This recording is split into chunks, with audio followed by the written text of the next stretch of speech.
Today story celeb আড্ডা। আর আজকে একদম অন্দর মহলে চলে এসেছি, যেখানে আমরা আড্ডা দেব কিছুটা সময় আপনাদেরও আমরা নিয়ে নেবো সেই আড্ডায়। আজকে আমাদের মধ্যে আছেন বিশিষ্ট অভিনেতা ভরত পল এবং জয়শ্রী। এই দুজন মানুষ কিন্তু একে অপরের পরিপূরক। ভরতদা, প্রথমে বলবো welcome to today story celeb আড্ডা। তুমি কেমন আছো? খুব ভালো আছি, থ্যাংক ইউ। তোমার দীর্ঘটা সময়, অনেকটা সময় তোমাকে মানুষ চিনেছে, মানুষ জেনেছে, একটাই পরিচয়, তুমি একজন সুদক্ষ অভিনেতা। সেই ইন্ডাস্ট্রি, সেই 90s এর ইন্ডাস্ট্রি আর বর্তমান ইন্ডাস্ট্রির মধ্যে এখনো কি একটা জিনিস তুমি অভাব মনে করো, সেটা হচ্ছে আন্তরিকতা? আমি সেটা বলবো না, আমি বলবো যে it's a two way traffic. Two way traffic কেন বলছি?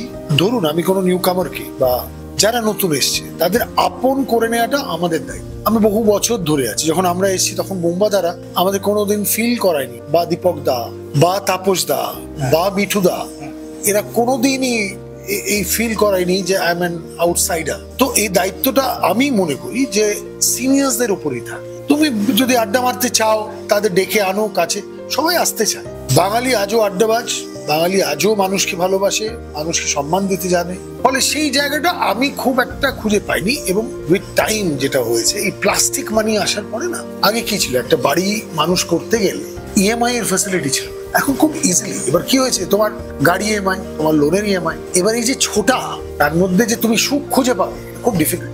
একদম। এবং এই ছোটা এবং সুখ খুঁজে পাওয়া এখনের জীবনে সত্যি ডিফিকাল্ট। তার মধ্যেও আমাদের বেঁচে থাকতে হবে, তার মধ্যেও আমাদের লড়াই করতে হবে। জয়শ্রী, এই যে এখনের যে সিরিয়ালের জগৎ, যেখানে তুমি দীর্ঘটা সময় ধরে সপ্তাহের কাটে সংসারের বাইরে, এই যে জগতে প্রবেশ এবং এই প্রবেশের মুহূর্তটা এবং এখনের যে যাত্রাপথ, সেটা নিয়ে যদি আমাদের দর্শকদের কিছুটা বল।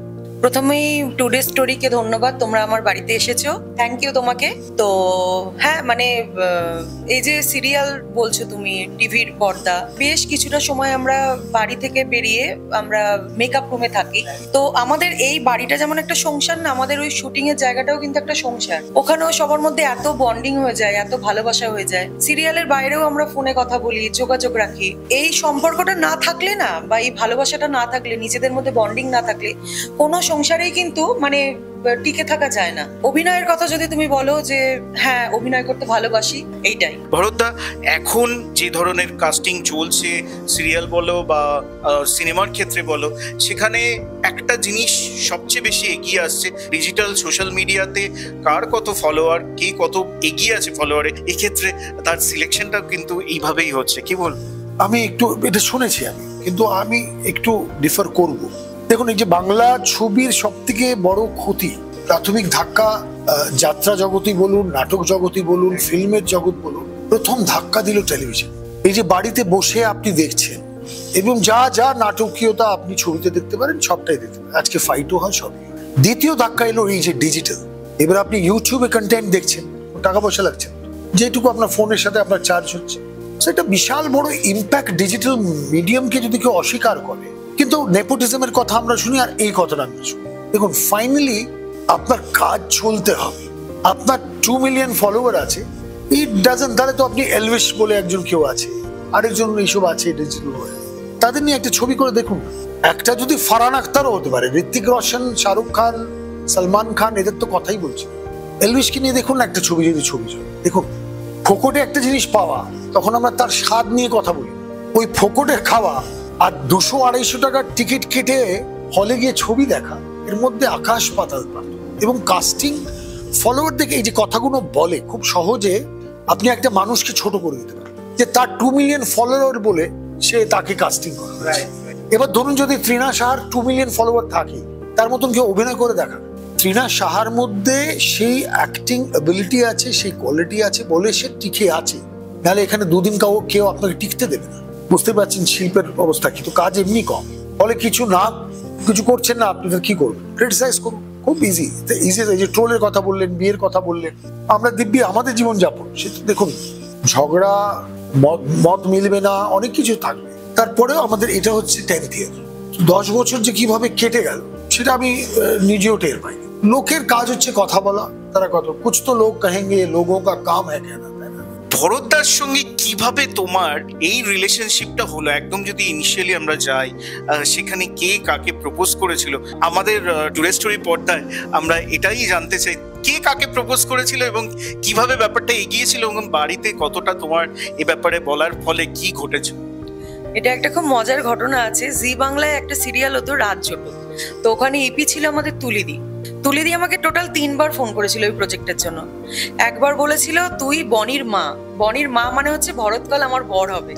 আমি বললাম না, আমি এক্ষুনি মা করব না, আর ওর বউ তো আমি একদমই করব না, ভরতকালের বউ এখন আমি করবো। আমি তখন অনেক বছর আগের কথা, তখন আমি অন্য স্টারে আরেকটা কাজ করছি। তারপরে সেকেন্ড টাইম ফোন করলো, এরকম একটা ক্যারেক্টার আসছে, তো সেটা আমি বলেছিলাম করব।